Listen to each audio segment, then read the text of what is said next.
बिस्मिल्लाहिर्रहमानिर्रहीम। अस्सलाम वालेकुम डियर स्टूडेंट्स व्यूअर्स, आप इकोनॉमिक्स विद साजिद के साथ उम्मीद करता हूँ आप तमाम लोग खैरियत से होंगे। मैं आप लोगों का तहे दिल से शुक्रगुज़ार हूँ कि आप लोगों के सपोर्ट की वजह से आज मेरा चैनल मोनेटाइज है और मैं उम्मीद करता हूँ फ्यूचर में भी आप लोग मुझे इसी तरह सपोर्ट करते रहेंगे।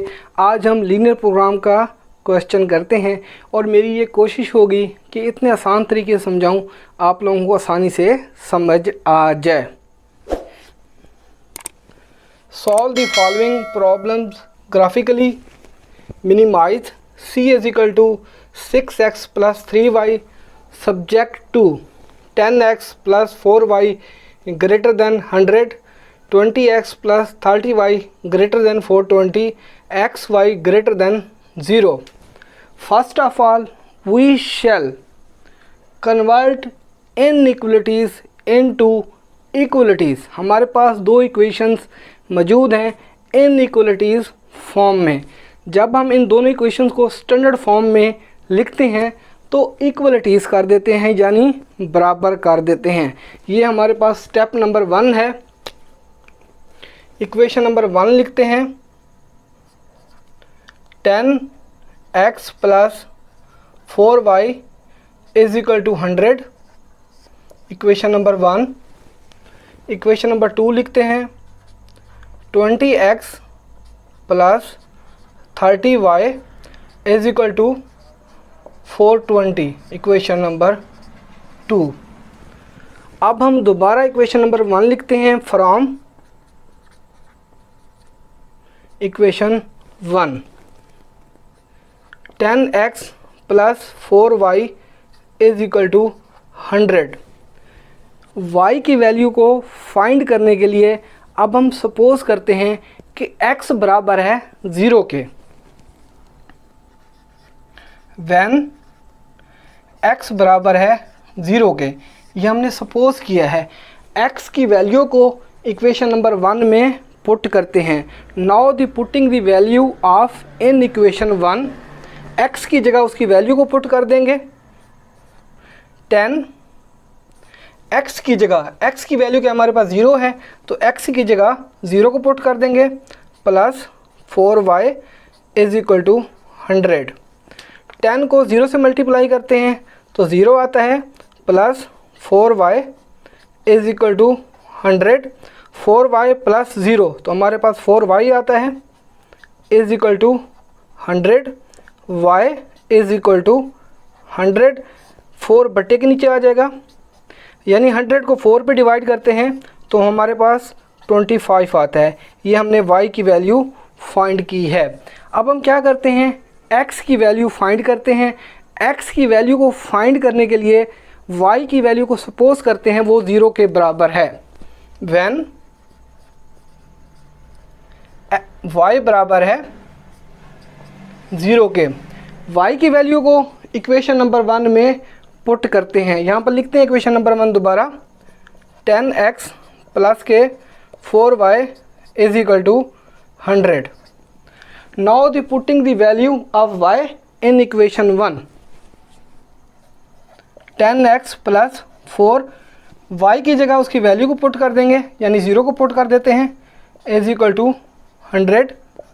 10x प्लस 4 को 0 से मल्टीप्लाई करते हैं तो 0 आता है is equal to 100। 10x plus 0 तो हमारे पास 10x आता है is equal to 100। x is equal to 100, 10 बट्टे के नीचे आ जाएगा। x इज इक्वल टू 100 को 10 पे डिवाइड करते हैं तो हमारे पास 10 आता है। ये हमने x की ये हमने x की वैल्यू फाइंड की है। अब हम यहाँ पे लिख लेते हैं x y is equal to, x की वैल्यू क्या फाइंड की है हमने 10 और y की वैल्यू हमने क्या फाइंड की है 25।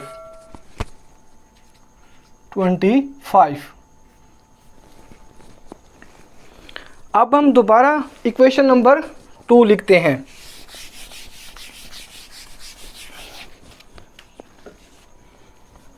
फ्रॉम इक्वेशन 2 लिखते हैं जी यहाँ पे 20x प्लस के 30y is equal to 420। y की वैल्यू को फाइंड करने के लिए अब हम सपोज करते हैं x बराबर है 0 के। व्हेन x बराबर है 0 के, x की वैल्यू को इक्वेशन नंबर 2 में पुट करते हैं। Now the putting the value of x in equation 2, यानी x की जगह उसकी वैल्यू को पुट कर देंगे 20, x की जगह उसकी वैल्यू को पुट करते हैं वो 0 है, plus 30y is equal to 420। 20 को 0 से मल्टीप्लाई करते हैं तो 0 आता है, plus 30y is equal to 420। 30y plus 0 तो हमारे पास 30y आता है is equal to 420। y is equal to 420, 30 बट्टे के नीचे आ जाएगा 30। y इज इक्वल टू 420 तकसीम 30 तो हमारे पास आता है जी 14। ये हमने y की वैल्यू फाइंड की है। x की वैल्यू को फाइंड करने के लिए अब हम सपोज करते हैं y बराबर है 0 के। व्हेन y बराबर है 0 के, y की वैल्यू को इक्वेशन नंबर 2 में पुट करते हैं। Now the putting the value of y in equation number 2,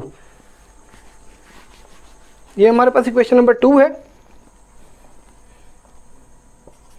20x plus 30, y की जगह उसकी वैल्यू को पुट कर देते हैं, यानी 0 को पुट कर देते हैं। 0 is equal to 420। 20x plus 30 को 0 से मल्टीप्लाई करते हैं तो 0 आता है is equal to 420।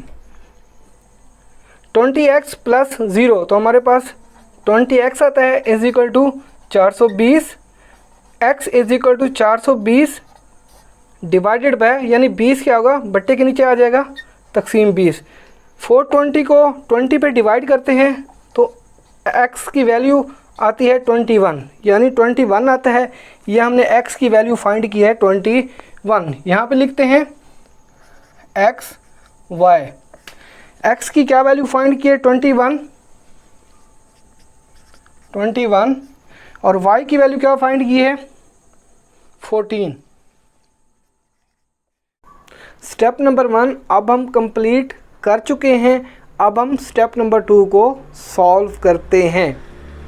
Step number 2, slope of the following objective function. हमारे पास ये जो कॉस फंक्शन मौजूद है इसका स्लोप मालूम करते हैं।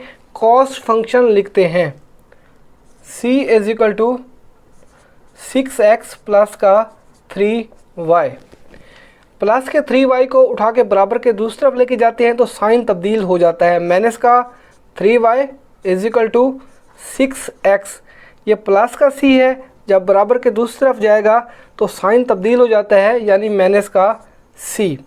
नफ़ी को अंदर मल्टीप्लाई करते हैं, नफ़ी नफ़ी जमा, प्लस के 3y इज इक्वल टू नफ़ी जमा नफ़ी माइनस का 6x, नफ़ी नफ़ी जमा प्लस के c। y is equal to minus का 6x, 3 बट्टे के नीचे आ जाएगा बट्टे 3, प्लस का c, ये 3 बट्टे के नीचे आ जाएगा बट्टे 3।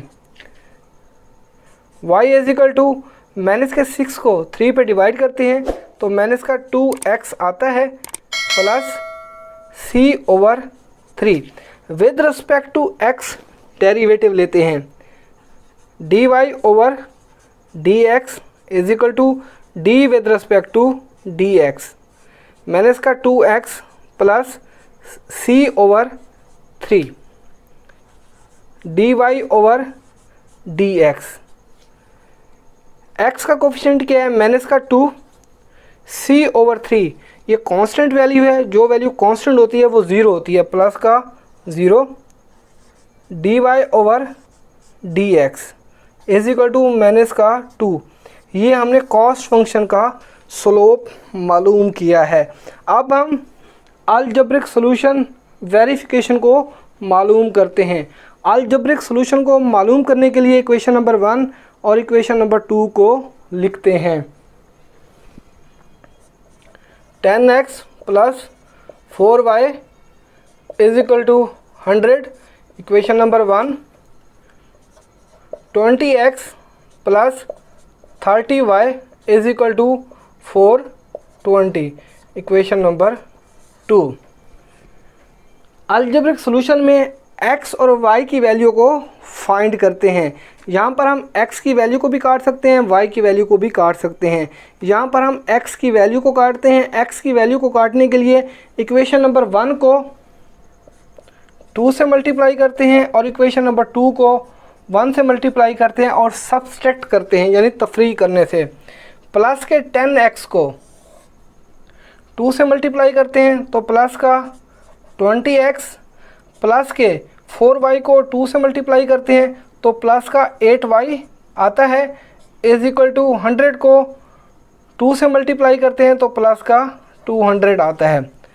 20x को यानी प्लस के 20x को 1 से मल्टीप्लाई करते हैं तो प्लस का 20x आता है, प्लस के 30y को 1 से मल्टीप्लाई करते हैं तो प्लस का 30y आता है, इज इक्वल टू प्लस के 420 को 1 से मल्टीप्लाई करते हैं तो प्लस का 420 आता है। अब हम क्या करते हैं, सब्सट्रैक्ट करते हैं, यानी जो नीचे वाली वैल्यूज़ हैं उनके साइन तब्दील हो जाएंगे। जो वैल्यू पॉजिटिव है वो नेगेटिव हो जाएगी और जो वैल्यू नेगेटिव है वो पॉजिटिव हो जाएगी। प्लस का 20x है, ये माइनस का 20x हो जाएगा। प्लस का 30y है, ये माइनस का 30y हो जाएगा, इज इक्वल टू प्लस का 420 है तो ये माइनस का 420 हो जाएगा। प्लस का 20x माइनस का 20x ये कट जाएगा। माइनस का 30y है और प्लस का 8y है। माइनस के 30y में से प्लस के 8y को लेस करते हैं तो माइनस का आता है हमारे पास 22y, is equal to minus के 420 में से प्लस के 200 को लेस करते हैं तो माइनस का आता है 220। ये माइनस से माइनस कट जाएगा, 22y is equal to 220। y is equal to 220, ये 22 बट्टे के नीचे आ जाएगा, divided by 22। y is equal to 220 को 22 पे डिवाइड करते हैं तो हमारे पास 10 आता है। ये हमने y की वैल्यू फाइंड की है। अब हम क्या करते हैं, x की वैल्यू को फाइंड करते हैं। x की वैल्यू को फाइंड करने के लिए y की वैल्यू को इक्वेशन नंबर 1 में पुट करते हैं। Now the putting the value of y in equation 1। Equation number 1 लिखते हैं 10x plus 4y is equal to 100। 10x plus 4, y की जगह इसकी वैल्यू को पुट कर देते हैं 10 is equal to 100। 10x plus के 4 को 10 से मल्टीप्लाई करते हैं तो प्लस का आता है हमारे पास 40 is equal to 100। 10x plus के 40 को उठा के बराबर के दूसरी तरफ लेके जाते हैं तो साइन तब्दील हो जाएगा, यानी माइनस का 40 हो जाता है। 10x is equal to 100 minus का 40। 10x इज इक्वल टू 100 में से 40 को लेस करते हैं तो 60 आता है। x इज इक्वल टू 60, ये 10 बट्टे के नीचे आ जाएगा, divided by 10। x is equal to 60 को जब हम 10 पे डिवाइड करते हैं तो हमारे पास 6 आता है। ये जो हमने x और y की वैल्यू फाइंड की है, इन वैल्यूज़ को हम फिजिबल रीजन कहते हैं। x बार y बार, x बार की क्या वैल्यू फाइंड की है हमने 6 और y की क्या वैल्यू फाइंड की है 10। अब हम स्टेप नंबर 3 को सॉल्व करते हैं।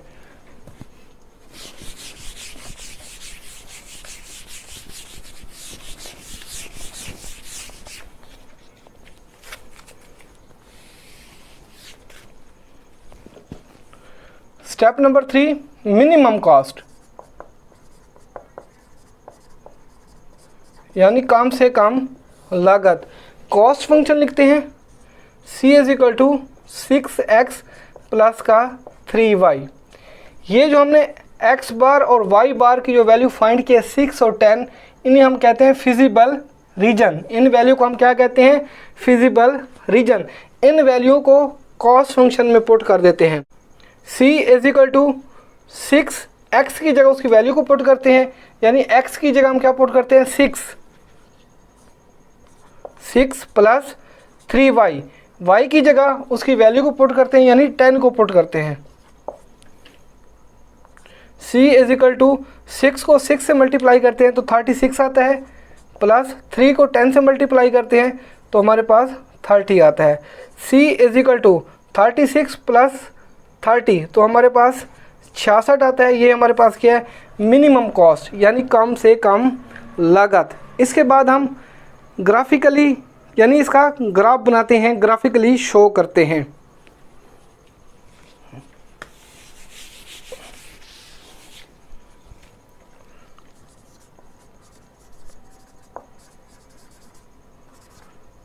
इसके बाद हम ग्राफिकली शो करते हैं।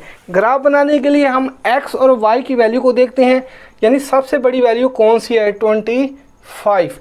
अब हम 5 का इंटरवल भी रख सकते हैं, 10 का इंटरवल भी रख सकते हैं, 2 का इंटरवल भी रख सकते हैं।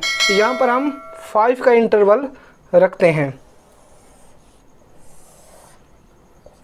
O X Y 5, 10, 15, 20, 25,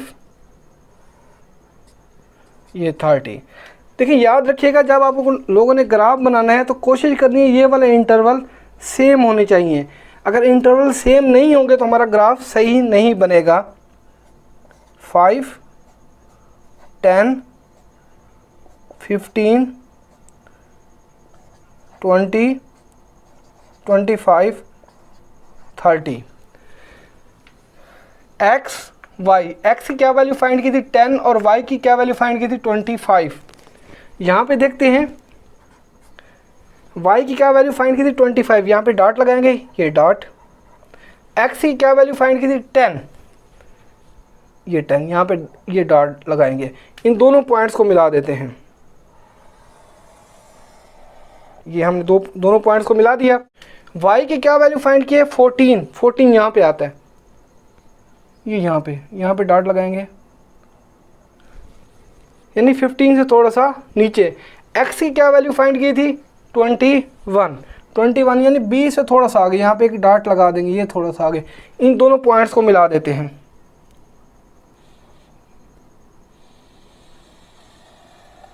ये 2 पॉइंट्स हमने मिला दिए। उसके बाद ये जो हमारे पास x बार और y बार की जो हमने वैल्यू फाइंड की है अलजेब्रिक सॉल्यूशन में, इन दोनों वैल्यूज़ को हम क्या कहते हैं? Feasible reason. यानी x की हमने क्या वैल्यू फाइंड की थी? x की वैल्यू हमने क्या फाइंड की? 6 और y की हमने क्या वैल्यू फाइंड की थी? 10। यानी 10 के ऊपर 6 के सामने हमने डॉट लगा देना है, ये यहाँ पे, यानी 10 के ऊपर, 10 के सामने और 6 के ऊपर, ये 6 यहाँ पे आता है, ये 6।